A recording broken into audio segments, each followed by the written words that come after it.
Padre, nos encomendamos a ti para que tú en esta hora envíes tu Espíritu y nos capacites tanto al predicador como a aquellos que han de escuchar, y que tú seas glorificado, tu pueblo edificado, y podamos adorarte a ti como tú nos has ordenado y como tú, por tu glorioso ser y tus grandes obras y tu obra de redención en Cristo, mereces ser adorado.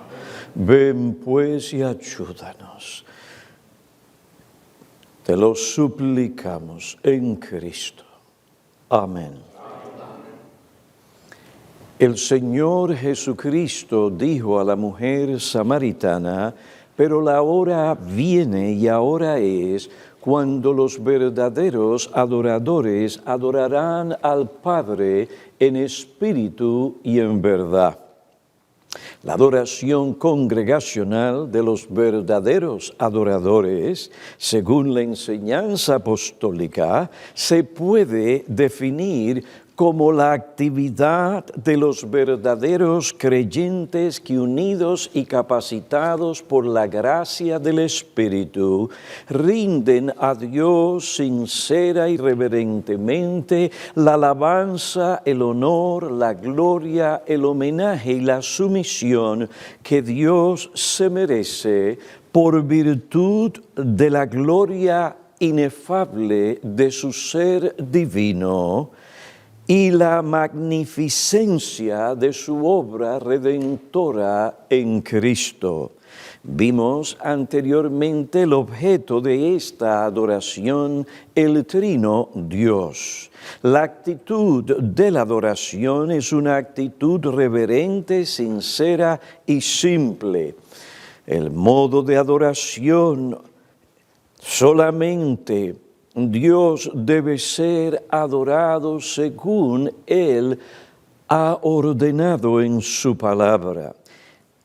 Ya que esta es la adoración que Dios acepta, surge la pregunta: ¿a qué se debe que algunas iglesias no le adoran de esta manera? En parte esto se debe, en primer lugar, a la irreflexión, trivialidad que caracteriza a nuestra generación.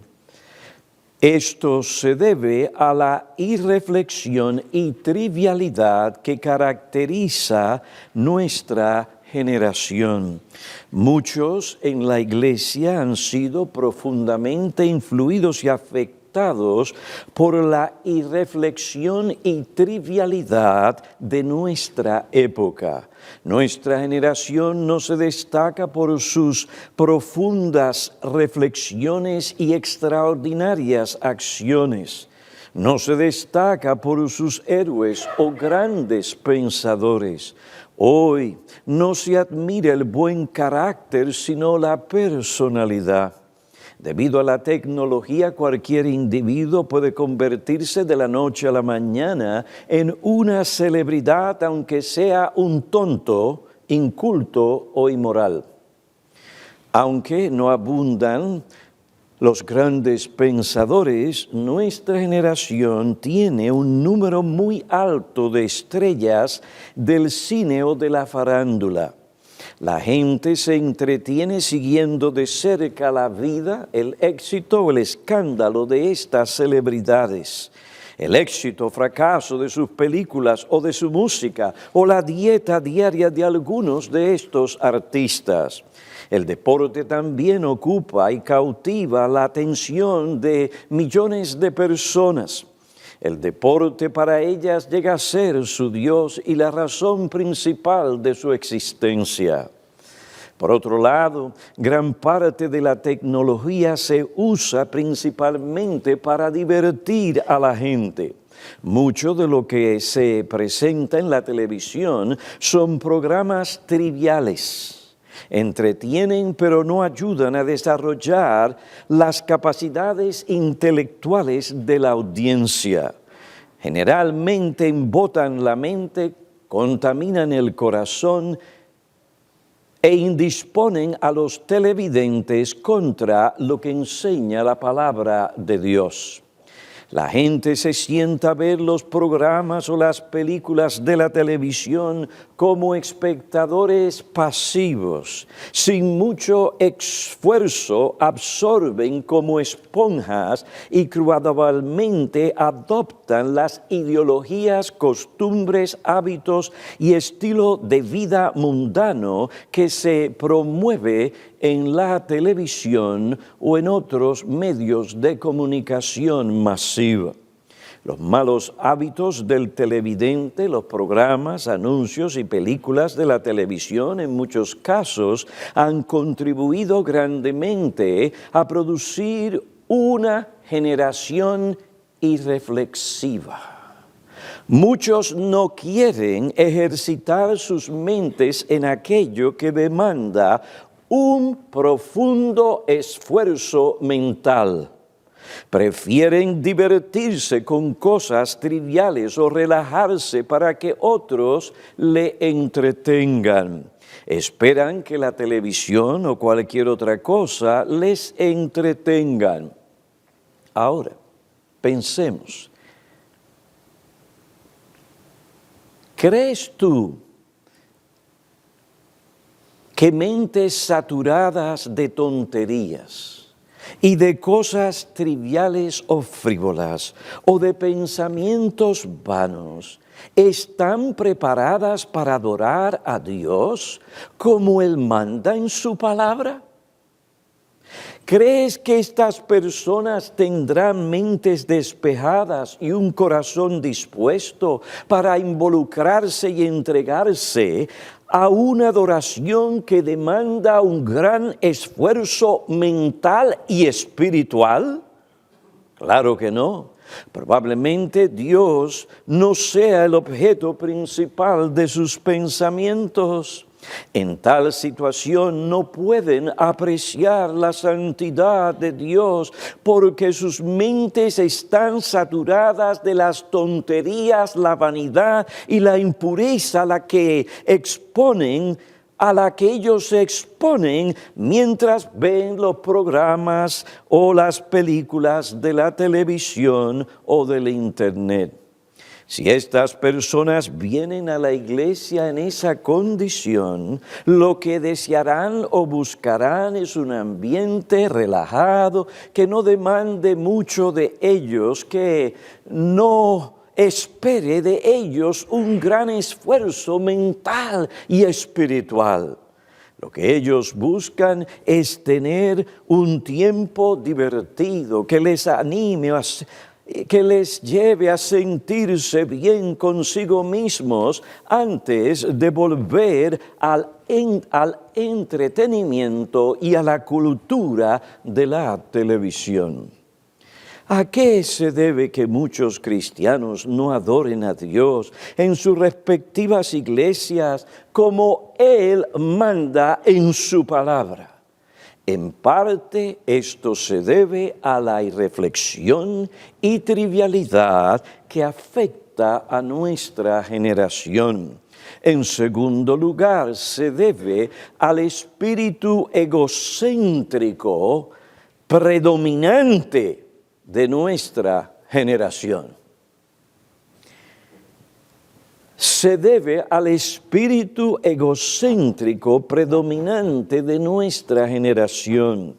El hombre de hoy vive centrado en sí mismo.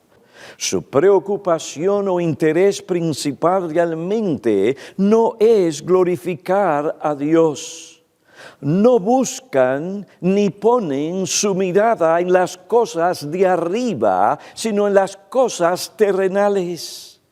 Su mente realmente no se centra en Dios, sino en las cosas de los hombres.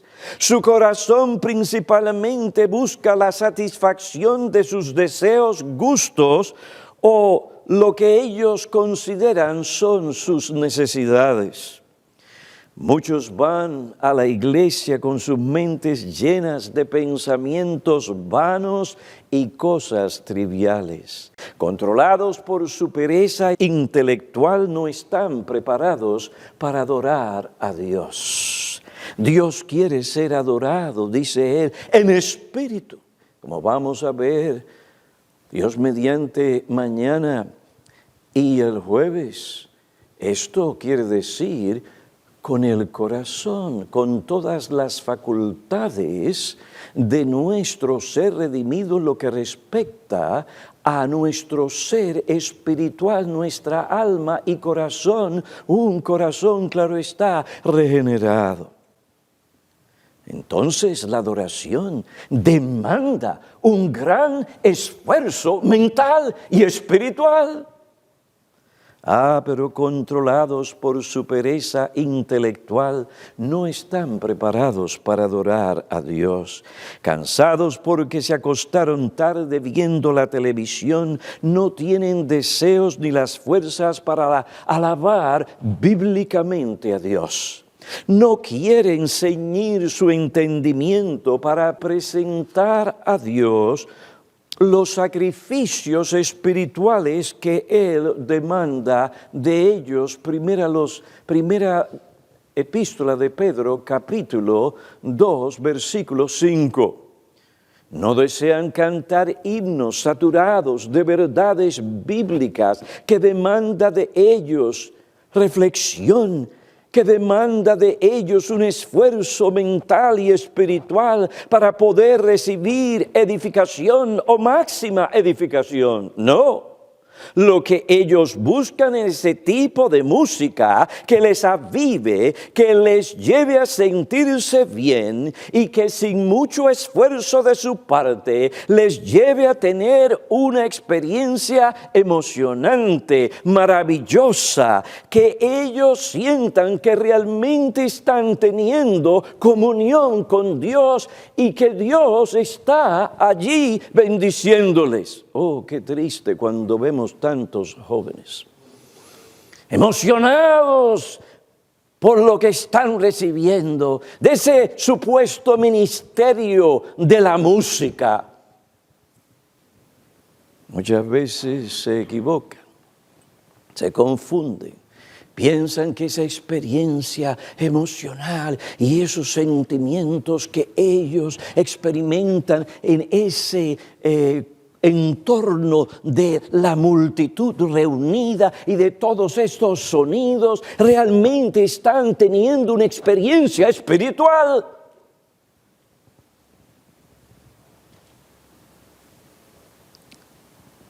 Estas cosas determinan la manera en que ellos supuestamente adoran a Dios. En vez de centrarse en Dios para contemplar, admirar el esplendor de la gloria divina, como se revela en su palabra, en sus obras, en su providencia, en su palabra, en sus excelencias, perfecciones en la persona, en la singularidad de la persona de Cristo y la suficiencia de su obra, en los beneficios espirituales con que Dios en Cristo les ha bendecido en los lugares celestiales. Oh, no. Ellos prefieren y hacen esto, se centran en sí mismos y en lo que les apela y satisface la carne. Una persona centrada en sí misma, sus gustos e intereses, no puede adorar a Dios como Él prescribe, manda, ordena en su palabra. Hay que buscar otras cosas para traer que no cueste mucho. Y así, en esa situación, los jóvenes se interesen, se sienten animados y sigan adelante. Hoy el Señor está haciendo algo muy grande entre los jóvenes. Si fuese así, estuvieran cambiando las naciones y los Estados Unidos de América. De la Biblia se pueden probar muchas cosas que parece que las estamos probando. Pero como alguien me enseñó a mí, mi mentor, por los frutos los conoceréis. ¿Qué produce tal cosa en la vida individual, doméstica, laboral, civil, en esas personas? En verdad buscan la santidad sin la cual nadie verá al Señor. ¿Entienden lo que es esa obra progresiva de la santificación y las implicaciones éticas que hace de ellos día tras día en todo lugar? ¿Saben ellos lo que es dar muerte continuamente a su pecado, a su orgullo y vivir para la gloria, realmente la gloria de Dios? Es fácil cantar himnos donde decimos una y otra vez, gloria a Dios, la soberanía de Dios, Dios sea exaltado. Pero mi amigo, ¿entiendes tú las implicaciones de eso que cantas? ¿Cómo se ve eso en tu vida diaria? Aunque en los días de Tozer la verdadera adoración a Dios no era algo común, porque los programas, así llamados, a menudo reemplazaban tal adoración, por lo menos se entendía que parte del culto debía ser dedicado a alabar a Dios. Esto ha cambiado. Ken Hughes, a quien Boyd cita, nos muestra algo de ese espíritu egocéntrico que se manifiesta en los cultos en la iglesia. Qué triste. Estamos fomentando el egoísmo en nuestros jóvenes.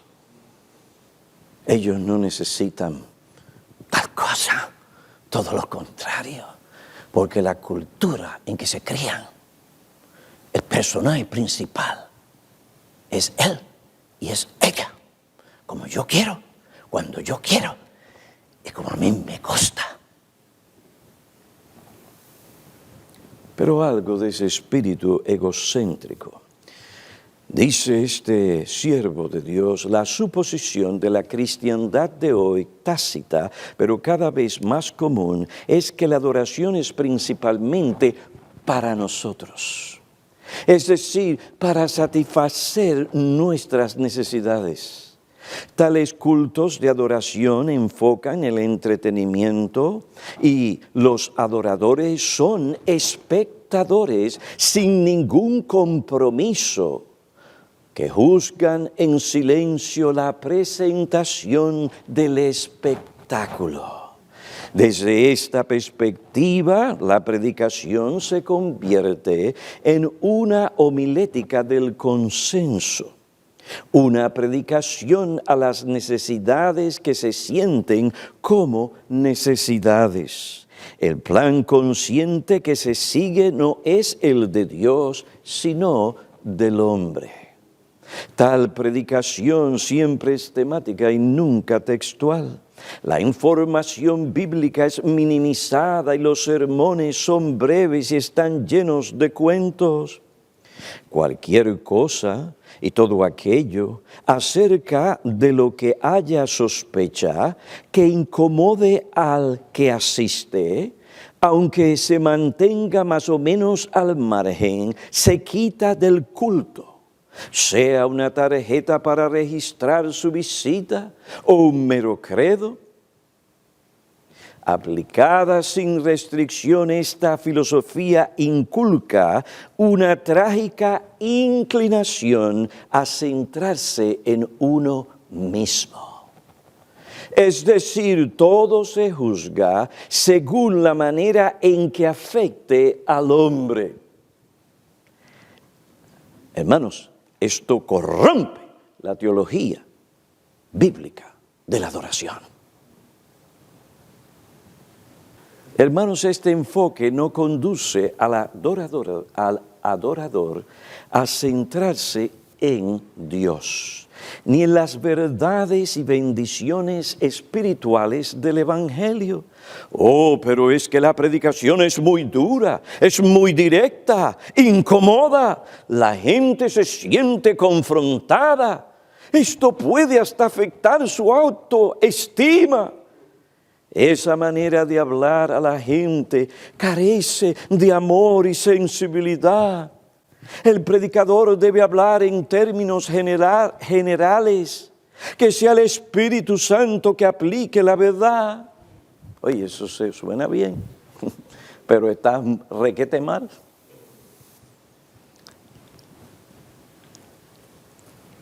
Ese no es el ejemplo de Jesús y los apóstoles.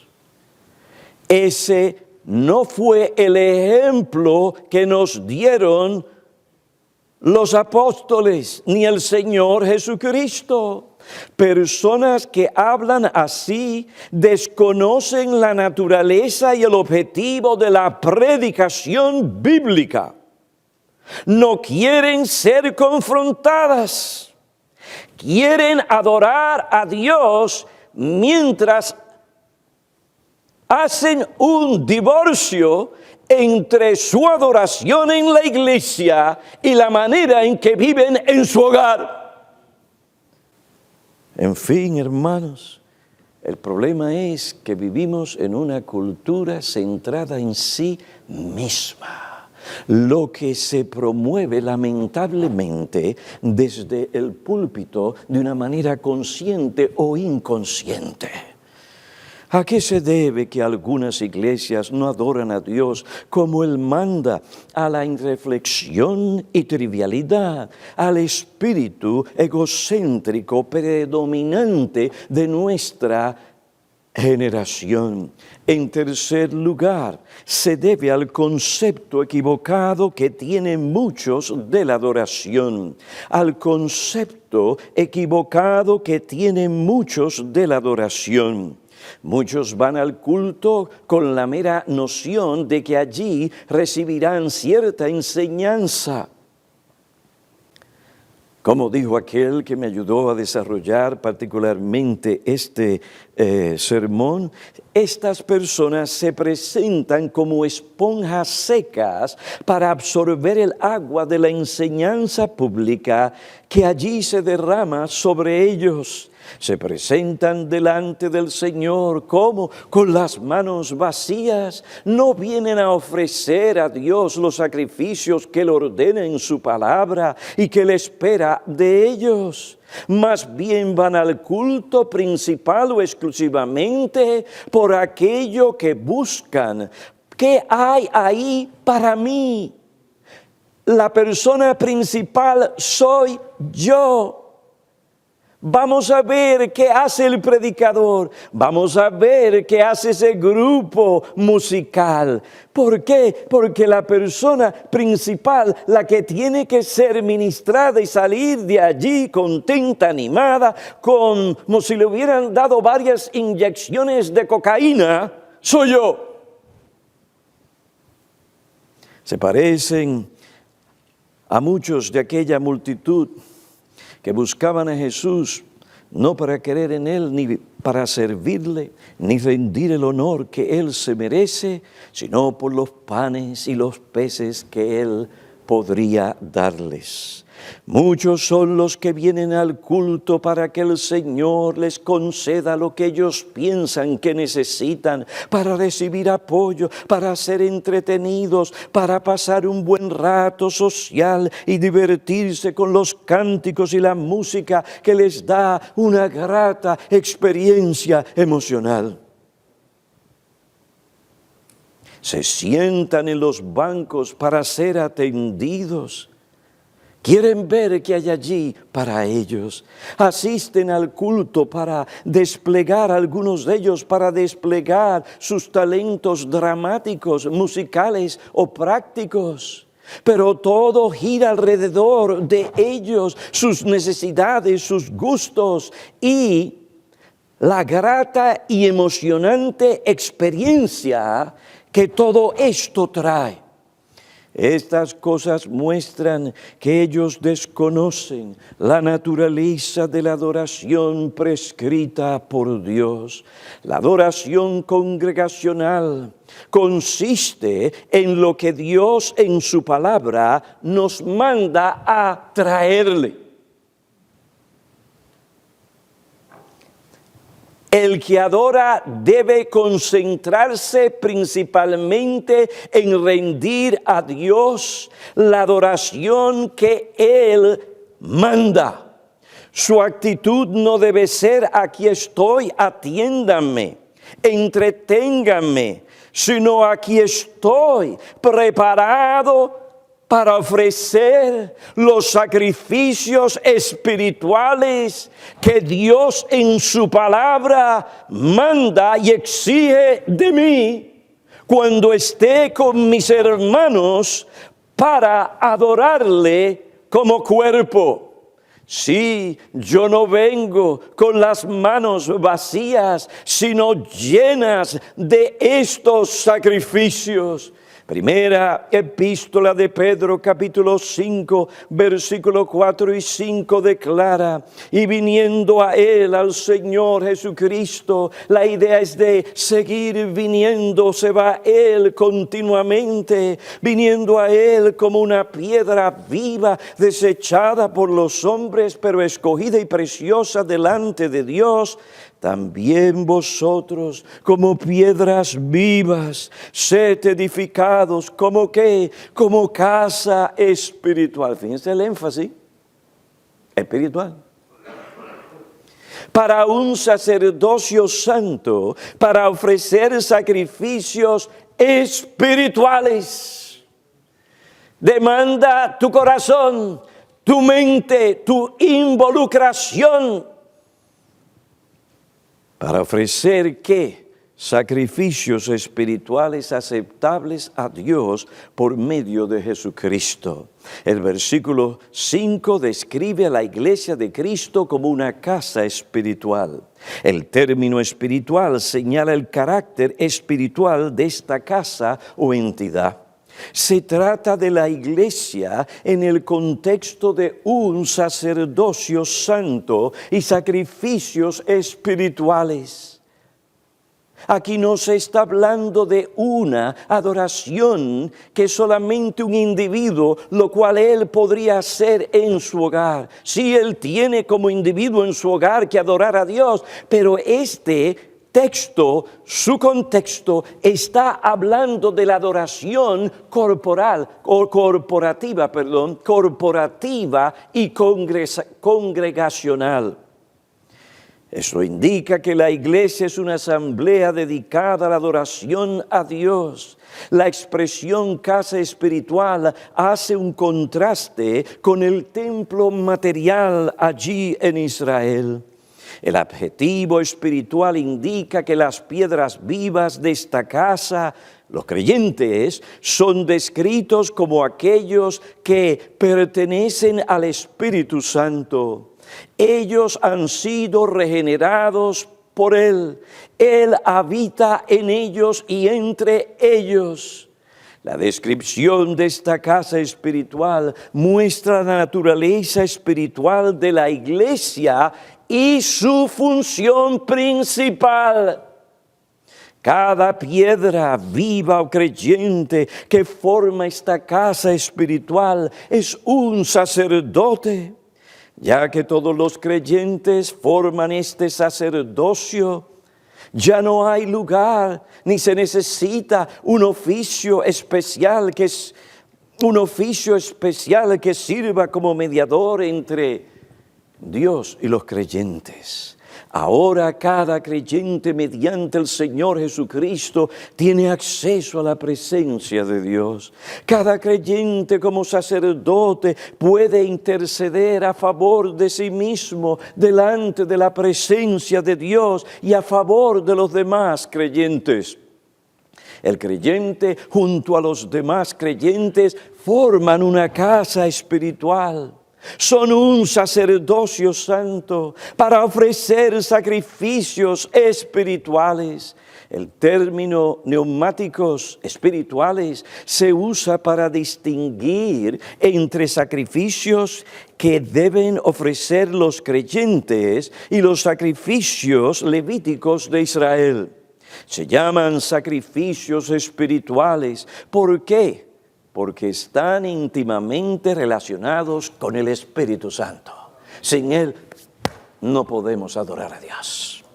Estos sacrificios, como otro dijo, son ofrendas dignas de un sacerdocio espiritual, incentivados por el Espíritu Santo, reflejan su naturaleza y esencia. No son sacrificios ofrecidos para expiar los pecados, ni para obtener méritos personales delante de Dios.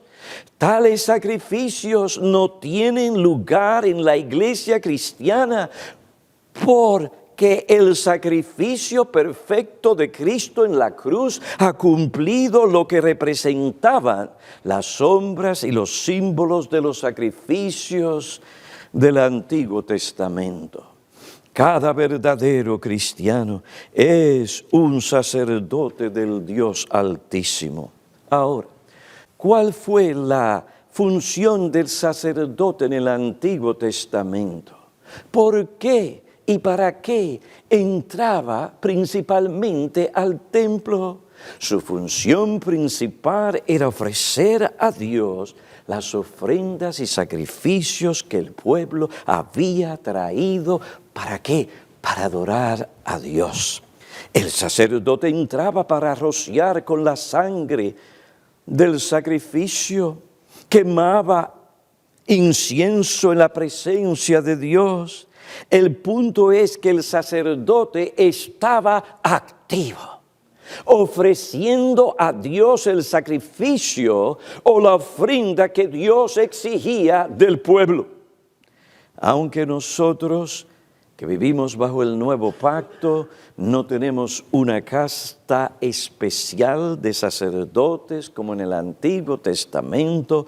Nosotros, los miembros de la iglesia, como piedras vivas y sacerdotes, tenemos el deber y privilegio de ofrecer sacrificios espirituales a Dios por medio de nuestro sumo sacerdote en los cielos. Por lo tanto, es nuestro deber preparar estos sacrificios. Nuestra actitud, como la actitud de nuestra gente, debe ser la actitud de David. No voy a presentar nada a Dios que a mí no me cueste.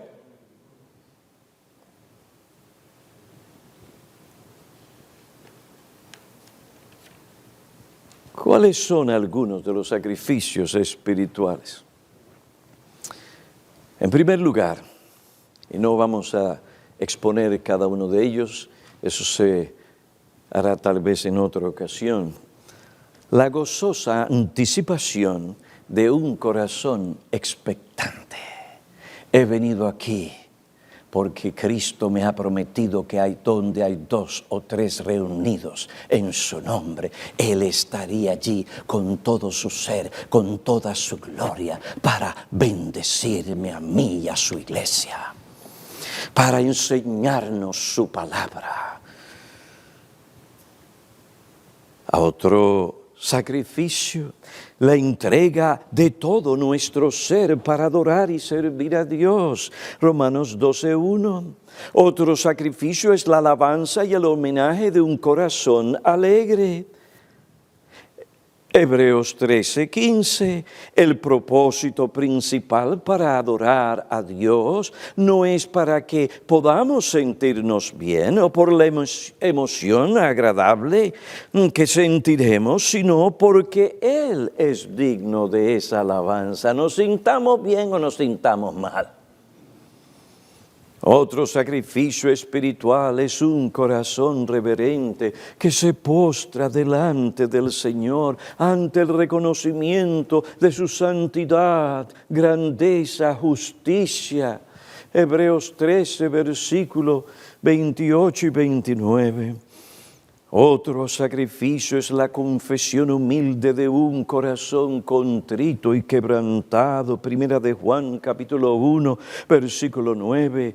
Di el versículo del Nuevo Testamento primero, antes de dar el del Antiguo Testamento. Salmo 51, versículo 17. Los sacrificios de Dios son el espíritu contrito, al corazón contrito y humillado, oh Dios, no despreciarás. Otro sacrificio espiritual es un corazón sincero, purificado de mala conciencia, con la sangre de Cristo. Hebreos 10, versículo 19 al 22. Ustedes ven que todo esto hace grandes demandas mentales y espirituales de aquel que va a adorar.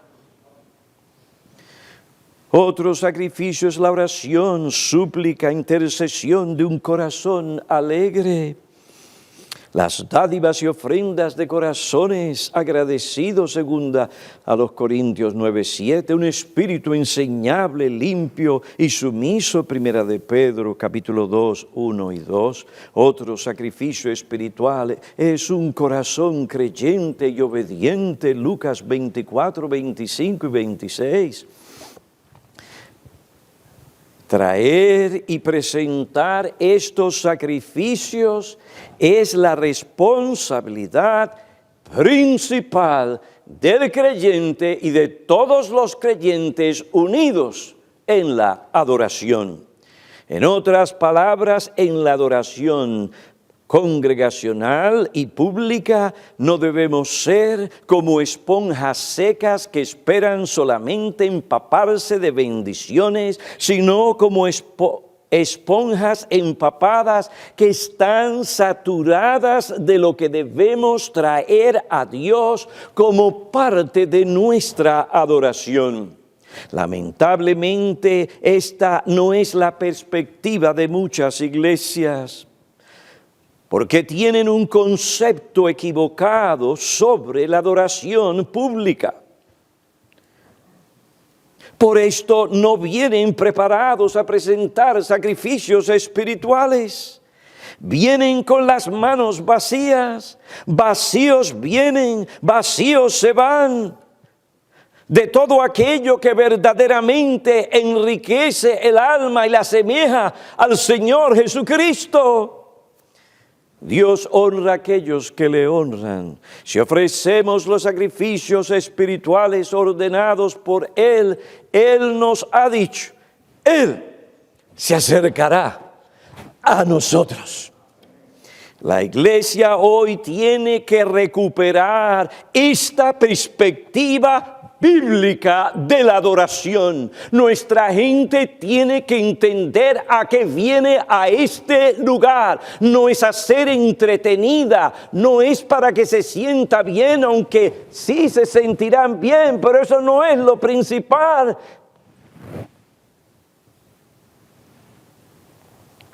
Ellos tienen que entender que vienen aquí sobre todo para honrar a Dios. Si han de honrar a Dios, la iglesia tiene que entender y sostener como una convicción profunda que la adoración es una actividad en la que venimos a Dios para rendirle la alabanza, la honra, la gloria, el homenaje y la sumisión que Él se merece mediante los sacrificios que yo me inventé. No, que Dios me muestra claramente en su palabra. Y cuando Él ha escogido tales sacrificios, Él sabe por qué eso y otra cosa no. Lo que Él ha escogido, Él lo recibe para corresponder a tal cosa. De manera que si venimos con un corazón contrito y humillado pidiendo perdón, ¿qué es lo que sucederá para ese que ha venido a adorar? Ha de recibir perdón del Señor, saldrá con una buena conciencia, saldrá lleno de alegría porque todas las cosas están bien. Y ante ese espíritu humilde, Dios vino con mucha más bendición, porque abrió sus ojos para entender mucho más claro aquellas verdades que ese individuo o que esa persona necesitaba para poder confrontar, o mejor dicho, afrontar los problemas y vivir para la gloria de Dios. Cuando los creyentes entienden estas verdades, y estas verdades gobiernan sus corazones, el comportamiento en los cultos será diferente. Cuando los creyentes se sienten en la iglesia, no comenzarán a hablar con los que están a su lado hasta que llegue la hora para iniciar el culto, sino que entrarán al lugar del culto y se cerciorarán de que están preparados para adorar a Dios como Él manda. Y si no, pedirán perdón y la asistencia del Señor. Dedicarán tiempo para leer sus Biblias, para meditar y para orar. Pensarán en los sacrificios espirituales que deben traer. Se preguntarán cuáles son las bendiciones espirituales por las que yo tengo que seguir dando gracias a Dios. El creyente pensará también en lo que debe confesar a Dios. Procurará llenar la esponja de su propio corazón de pensamientos de la gloria de Dios, de la santidad, majestad y gracia de Dios, de pensamientos del sacrificio de la bondad y la paciencia de Cristo. Llenará su corazón de tal forma que cuando el pastor diga cantemos y adoremos a Dios con el himno tal, su corazón estará listo para alabarlo. Esta clase de persona no necesita un director de cánticos para animarle a cantar. No necesita las melodías populares, ni la música sensual, ni los ritmos musicales que llevan a algunos creyentes a bailar. Estarán tan llenos de la verdad y de gratitud al Señor y de fervor que prorrumpirá en ellos la alabanza a Dios con todo su ser redimido. Nadie se colocó delante de las criaturas, de las cuales habla el libro de Apocalipsis, capítulo 4, versículos 9 y 10, para decirle: soñolientos, despierten, es hora de alabar al Señor. No, un corazón y una mente llenos de un sentimiento de la majestad, grandeza. Usted tiene que pensar. De la majestad, la bondad y la gloria de Dios, no necesitan otra criatura que les anime a adorar a Dios. Oh sí, nosotros entendemos que pastoreamos ovejas, que muchas de ellas vendrán en tal condición que no tendrán estas cosas por delante, y ciertamente tenemos que tomar la palabra de Dios y explicar lo que es la adoración, o simplemente recordarles qué es la bondad de Dios, la misericordia de Dios, y volverlos a llevar a la cruz del Calvario. Sí, es verdad que tenemos como pastores que ser sensibles, pero a la misma vez, si hemos educado a la iglesia en estas cosas, habrá muchos hermanos en el Señor que vendrán preparados, y esa sí será una gloriosa y maravillosa adoración sin necesidad de todos esos instrumentos y de todo ese ruido que se hace en muchos de esos lugares que no le permite a uno saber ni lo que están diciendo muchas veces. Cuando estas personas llenas de la bondad y llenas de pensamientos de la bondad y de la gracia y la misericordia de Dios, vengan, cuando ellas canten himnos al Señor, no los cantarán cansados y soñolientos. Más bien levantarán su pecho, como dijo este siervo de Dios, y llenarán sus pulmones de aire para cantar de corazón al Señor y con un verdadero celo espiritual, producido por el Espíritu y la verdad, y no el ruido y los instrumentos. Quizás no tengan buena voz, pero usarán la que tienen, lo mejor que pueden para alabar a Dios. Cuando llegue el tiempo para orar, no inclinarán la cabeza solo para suspirar y esperar el amén, sino que prestarán atención al que les dirige en oración. Escucharán para participar silenciosamente en la oración. Oirán la oración de tal manera que cuando el que dirige diga, oh Dios, te alabamos, sus corazones dirán, sí Señor, de lo más profundo de nuestro corazón. Te alabamos, sí, de todo corazón. Cuando el que ore diga, Señor, confesamos nuestro pecado y frialdad, queremos adorarte fervientemente. El corazón del que escucha esa oración sacará de sí mismo su confesión y contrición. Pues los sacrificios de Dios a los que le deleitan son el corazón contrito y quebrantado. ¿A qué se debe que algunos creyentes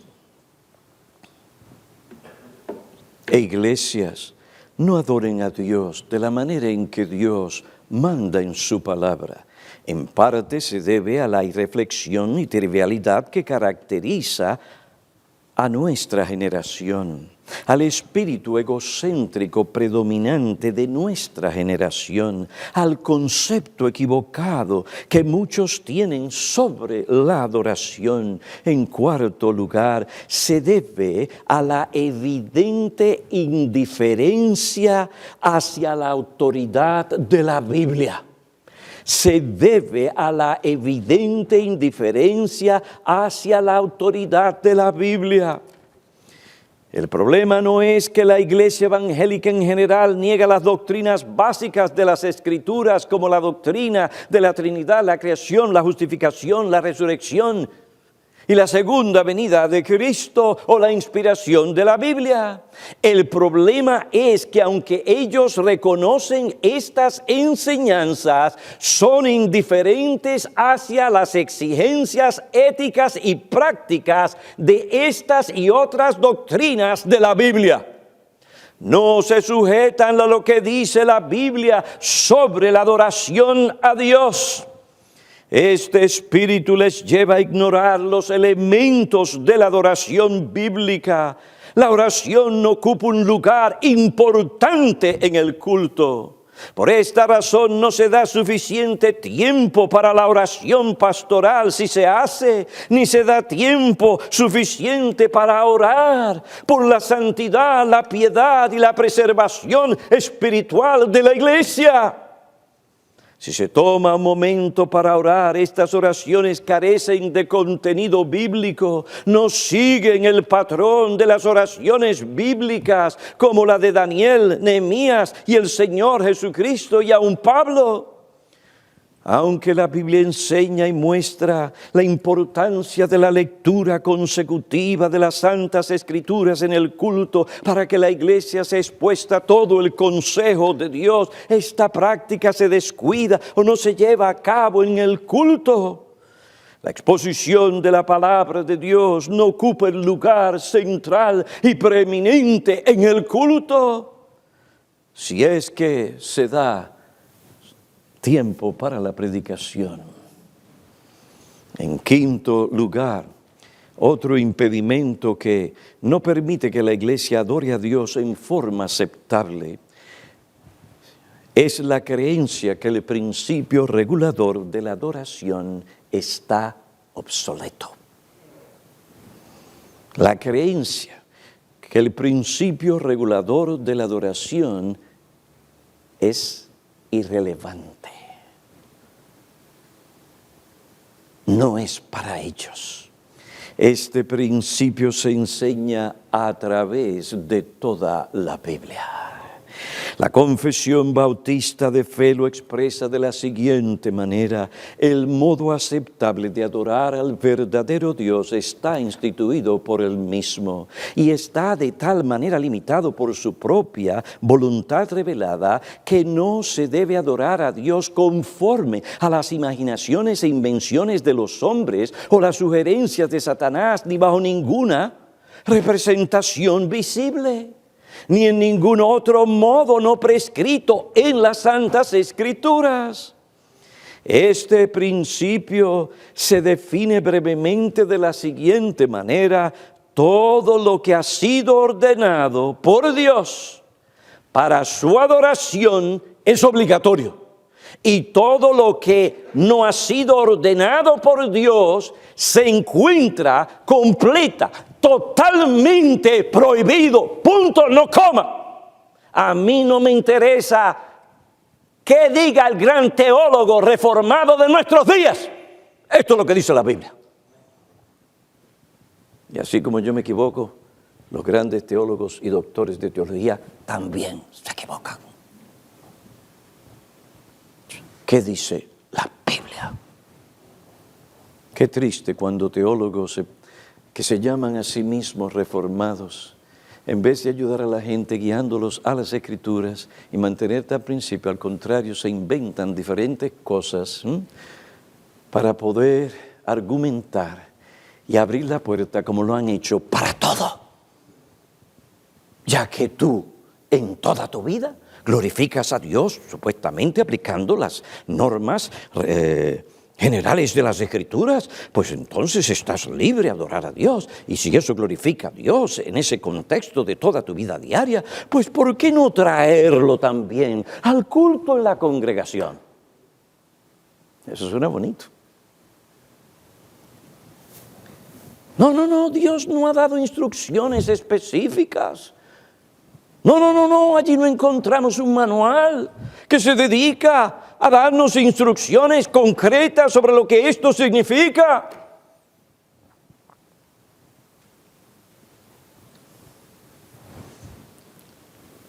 Hermanos, el hecho de que tenemos que vivir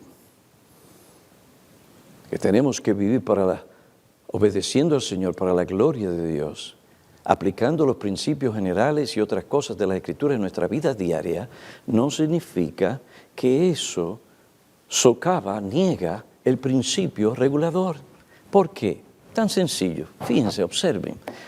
El Señor dio instrucciones específicas a Israel cómo adorarle. Pero no niegue usted que en todo aquello que Dios no habló, ellos estaban llamados a aplicar los principios generales de la palabra de Dios a sus vidas. De manera que la Biblia no le dice, usted se tiene que casar con esta mujer. No. El principio general es que tiene que casar con alguien del pueblo de Dios. Y para el gusto se hicieron los colores. Después que sea según esta norma. Es decir, que ellos también tenían que vivir en su vida diaria de tal manera que todo lo que hicieran,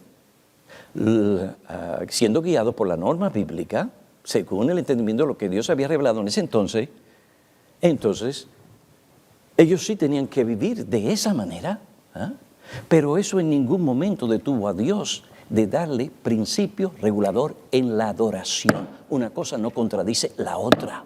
Al contrario, el vivir, como indiqué, para la gloria de Dios, en términos de la aplicación de los principios generales de las Escrituras en la vida diaria es lo que prepara para una congregación en la iglesia, antes en el templo. Es difícil para muchos evangélicos abrazar el principio regulador simplemente porque ellos no creen que Dios nos dice en su palabra cómo debemos adorarle corporativamente. Algunos evangélicos ven este principio como una expresión histórica del culto a Dios, pero no están convencidos que es necesario o relevante. El pastor reformado, este es uno de los buenos, tranquilo. El pastor reformado dice: el mayor obstáculo para la reforma del culto en la iglesia evangélica actual es la creencia general del evangelicalismo de que los cristianos del Nuevo Testamento tienen pocas o ninguna instrucción particular sobre cómo debemos adorar a Dios corporativamente. Sobre cuáles son los elementos de la adoración, sobre cuáles son los elementos que siempre deben estar presentes en el culto bien ordenado, sobre qué cosas no deben estar en el culto a Dios. Los evangélicos enfatizan la dinámica del culto cristiano y su motivación, pero restan importancia a la norma y objetivo de la adoración. Enfatizan la dinámica, es decir, la gracia del Espíritu Santo, enfatizan la motivación, la gratitud y la pasión por Dios, mientras le restan importancia a la norma, la Biblia, y el objetivo principal de la adoración, la gloria de Dios. Los evangélicos piensan que adorar a Dios es importante, pero también ven la adoración como un medio para otro fin que la glorificación y el disfrute de Dios. Por ejemplo, algunos ven el culto como un medio para evangelizar. Y esto es algo, no que no se evangelice en el culto, pero para ellos es lo principal. Por lo tanto, malinterpretan su objetivo principal. Algunos evangélicos creen que el corazón, las intenciones, los motivos y la sinceridad son las únicas cosas importantes en la adoración. Minimizan así las normas, los principios y las reglas de la Biblia para la adoración. Otros evangélicos consideran que el fruto emocional de la experiencia de la adoración es el factor principal en una buena adoración. Por lo tanto, enfatizan lo subjetivo y a menudo inconscientemente imponen opiniones culturales particulares sobre la expresión emocional en todos los que adoran. Los evangélicos creen estas cosas sobre la adoración, pero ellos no creen que hay muchos principios sobre cómo debemos adorar a Dios o sobre qué debemos o no hacer en la adoración.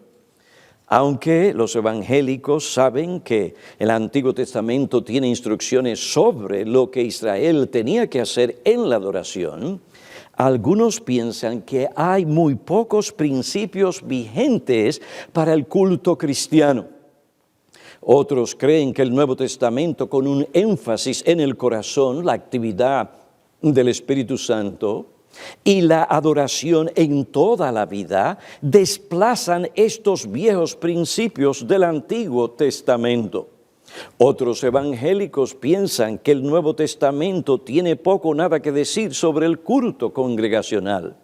Algunos piensan que la categoría de adoración corporativa desaparece por completo en la expresión del nuevo pacto en la economía de Dios. Estas suposiciones contribuyen a un evangelicalismo influido por una cultura individualista y relativista. Lleva a los evangélicos a ser fuertes en cuanto al individuo, débil en cuanto a lo que respecta a la adoración corporativa. Fuertes en lo subjetivo, débil en lo objetivo, fuerte en el corazón, débil en los principios bíblicos que deben gobernar la adoración. Es obvio que su postura revela una falta de conocimiento sobre lo que Cristo y sus apóstoles enseñaron sobre la adoración en la iglesia. Pablo escribe a Timoteo y le dice, estas cosas escribo ¿para qué? Para que sepas, Timoteo, cómo uno debe de conducirse en la iglesia. ¿Y cuáles son algunas de estas cosas? Si tienen que ver en el capítulo 2 con ¿qué? Con la adoración. Primera a los Corintios capítulo 11, capítulo 14, Colosenses. Tal vez los evangélicos se sienten seguros en su postura porque ellos no encuentran un manual de instrucciones sobre la adoración en la iglesia. Ya que Dios no da este manual, ellos sienten que tienen la libertad de adorarle como ellos quieren. El que Dios no haya enseñado cierta verdad como nosotros quisiéramos o queremos, no significa que Él no nos ha enseñado tal verdad. Si eso fuera así, entonces queda la Trinidad. ¿Dejaría Cristo a su iglesia sin enseñanza clara y instrucciones específicas sobre un tema tan importante como la adoración? Cuando nos salvó para adorar a Dios. No, esta forma niega la de ellos, la suficiencia de la Biblia. ¿No es la adoración una buena obra? Entonces, si lo es, allí en la Biblia encontraremos todo lo que debemos saber sobre la adoración. En fin, ¿por qué hoy no se adora como Dios manda en su palabra? Esto se debe a la reflexión y trivialidad, al espíritu egocéntrico, al concepto equivocado, a la evidente indiferencia hacia la autoridad de la Biblia y la creencia que no hay tal que el principio regulador es algo obsoleto. Querido hermano, como pastor, piensa en estas cosas, piensa en tu gente. Ellos son afectados por ese espíritu de reflexión y trivialidad. Algunos de ellos por ese egocentrismo de nuestra generación. Algunos de ellos no tienen una idea clara de lo que es adorar a Dios. Entonces, ¿cuál es tu llamado? ¿Cuál es tu obligación como un verdadero pastor de ovejas que quiere presentar una iglesia delante de Dios que le glorifique? Mi amigo, instruye a la iglesia. Adviérteles sobre estas cosas que pueden estar afectándoles. Enséñales sobre lo que es la adoración. No pienses que porque hace 20 años lo enseñaste, ya la gente lo tiene claro. No, nosotros aquí tenemos que seguir enseñando todas estas cosas. Bueno, hermanos, que el Señor tenga misericordia y nos ayude a entender un poco estas cosas para que podamos como ministros fieles cuidar y pastorear al rebaño de Cristo por el cual tú y yo tendremos que dar cuenta. Oye bien, tú no vas a dar cuenta por todo tu ministerio allá afuera. Tú y yo vamos a dar cuenta por el rebaño donde Cristo nos colocó. Y eso nos debe infundir temor y llevarnos a clamar a Dios. Ten misericordia. Ayúdame, Señor.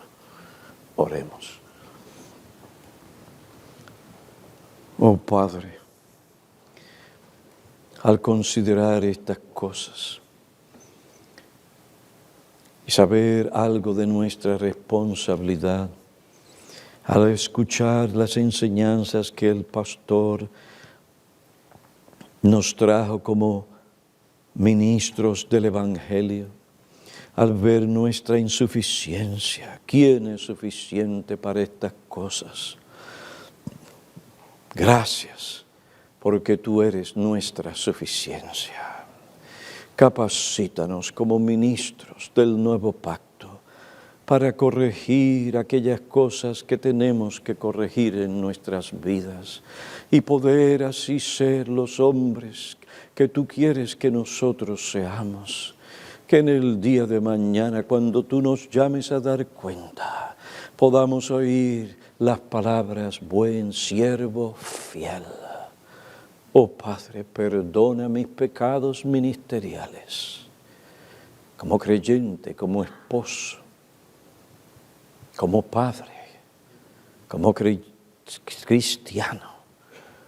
Ayúdanos.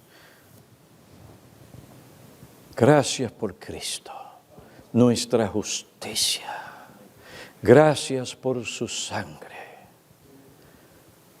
Te suplicamos que nos oigas en Él. Amén.